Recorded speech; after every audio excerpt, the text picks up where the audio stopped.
One of the keys is remember where you came from. Keep that shit in the front of your mind, and when shit goes bad and it goes sideways, a lot of shit does, you're getting booed out of the fucking building, or you're coming through this injury, or people are writing you off. Oh, you guys ain't gonna fucking make it. You know, any of that shit.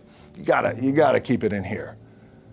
And it really has to, it should drive you.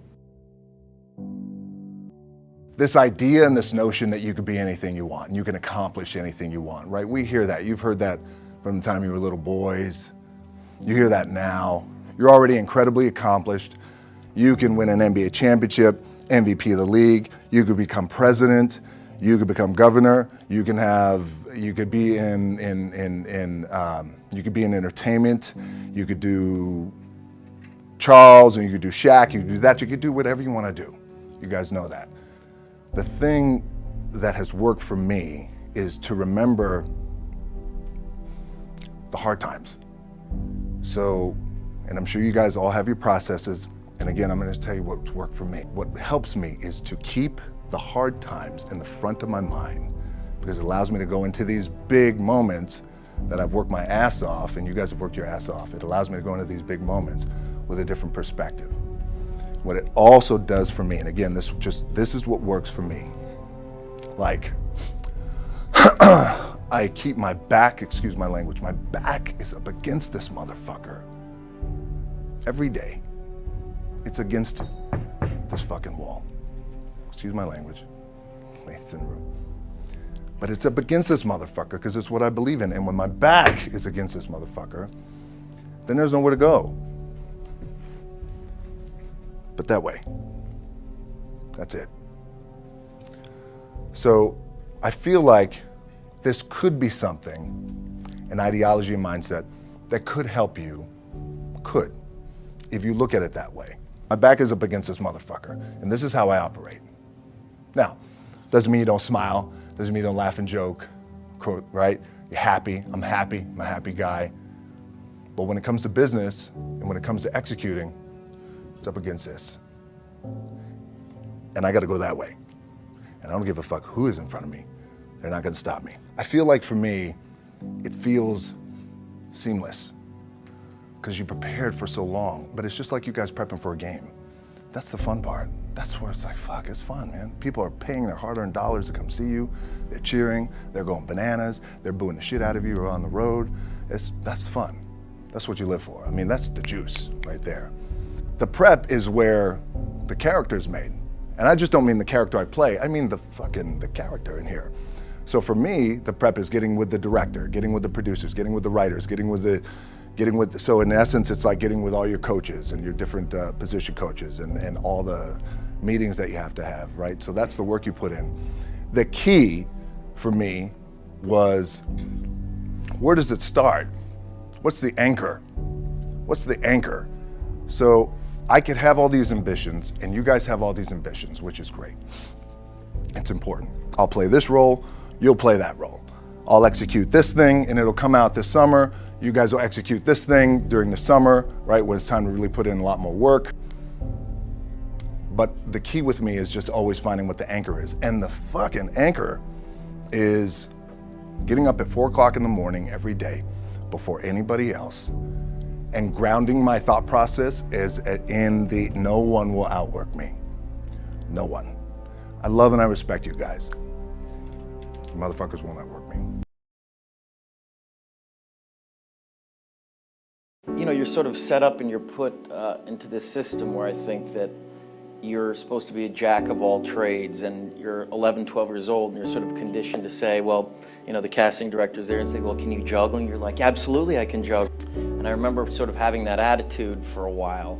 And I didn't book a job for like a year at like 12, 13 years old. And it was that year of like rejection where I finally said to I suppose I took a different attitude towards the audition process.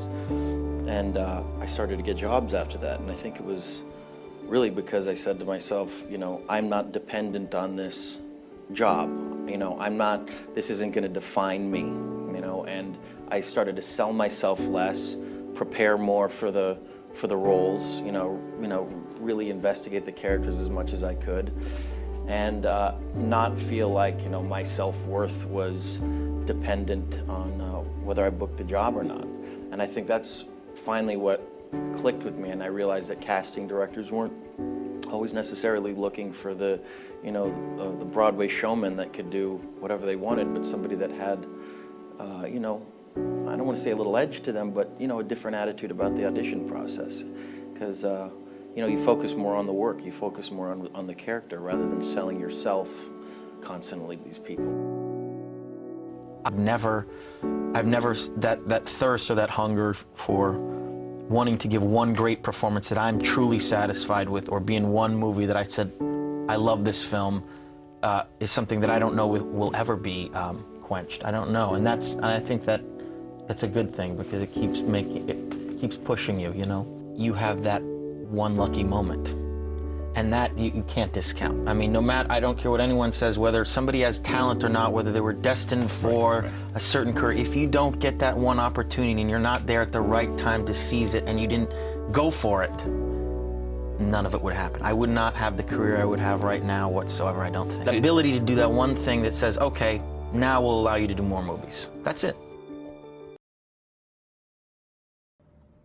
I think as human beings, by nature, as a species, we're all flawed. We have to constantly ask ourselves the uncomfortable questions. I mean, is the world better for me having been in it? And if the last few years have taught me anything, is that rather than change the world to better suit our needs, how can we change ourselves to better suit the world that we all live in? Thoughtfully examine the roles we play and how to best be of use and to be of service, in a noble pursuit to make the world a better place. I believe that perfection is unattainable, but that doesn't stop us trying. And we should constantly be evolving, redefining, refining, predicting, analyzing, adapting to whatever the world throws at us, you know, and in harmony with that world. And if one is passionate and committed in the noble pursuit of excellence within their chosen field, be that the arts, technology, science, humanitarianism, conservationism, then I would say one has a moral obligation and an ethical duty to be of service and to always strive to be part of the solution and not the problem. After all, it's a world that our children would inherit. That's worth being a part of. That speaks to me. Passion, action, noble intention creates progress. Passion creates progress.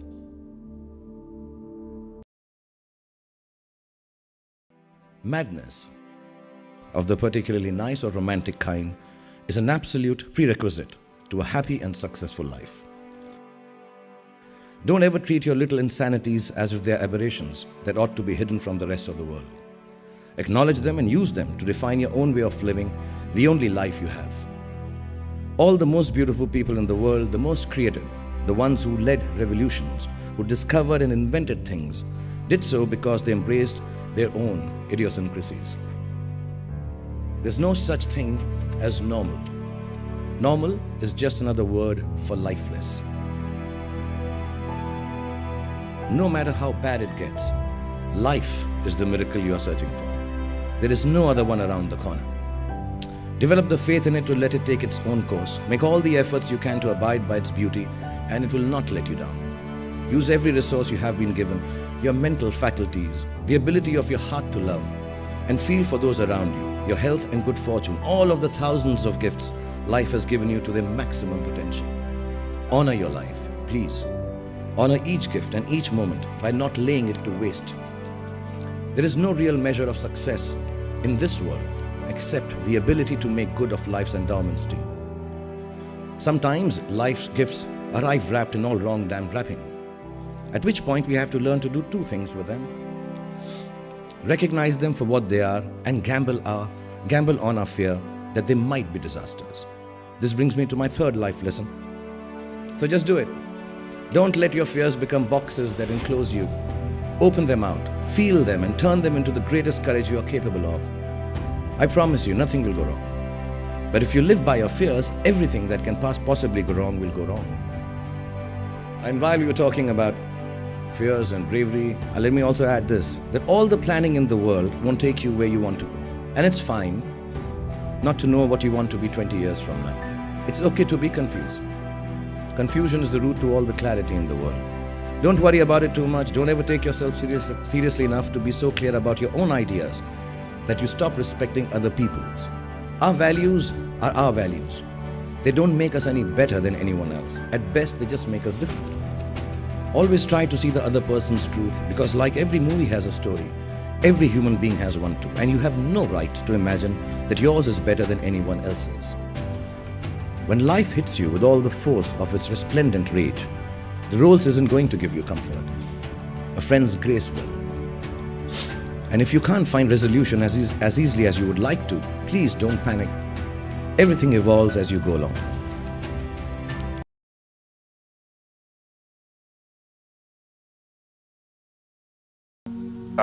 It's easy to embrace hopelessness when things seem insurmountable, and yet it's actually just a matter of time until all of the elements come together for things to be all right. I mean, I believe that, you know, most difficult situations will resolve themselves if you are persistent and if you don't give up entirely. And that's what I never did. I never gave up.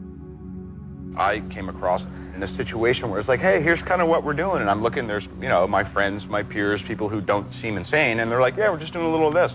And I was like, great, boy, that feels really good. I would like to do that every 20 minutes for the next, you know. And that's how it happened. It was literally the first time. You know that thing about, you know how it goes and people say, well, yeah, he's a fall down drunk, but he's always at work at 8 a.m. It's like, he's great with the kids. Don't let him drive. Because I could be found in the trailer like, what are you doing, Robert? We're 5 minutes away. And I'd be like, I'm building a space shuttle out of, you know, toothpicks. Whatever. I mean, I was a little, my behavior was a little aberrant. Cocaine psychosis. That's just, it's one of the things that happens. It's tough stuff. But yeah, that's what was going on with me. And when you're in denial, you know, what do? That's what you're supposed, that's your job. You deny and you stay far out. These are common mistakes you make when you're struggling with alcoholism. And alcohol wasn't really my thing, but you know, it's kind of all the same thing. If you are leaning on something, anything that you attempt to control is something that you probably have a problem with, you know? And so when someone says, you know, I really wonder if maybe I should go to rehab. Well, you're a wreck, you just lost your job and your wife left you. You might want to give it a shot.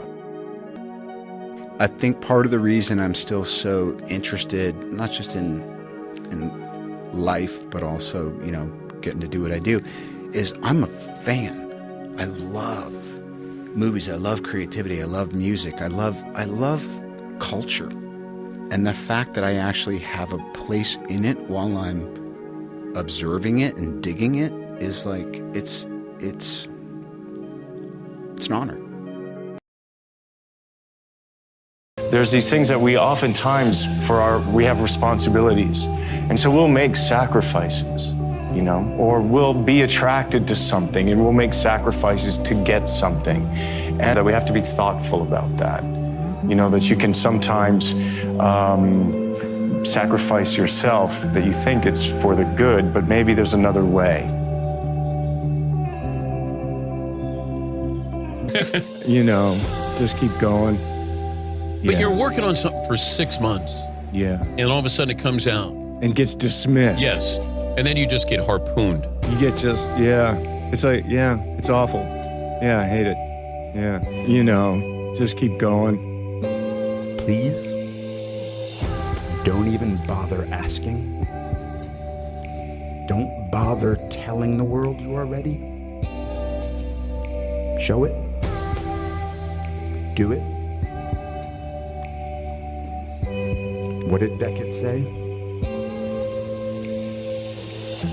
Ever tried, ever failed.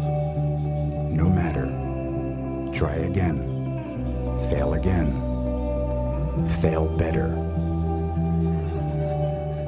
The world is yours.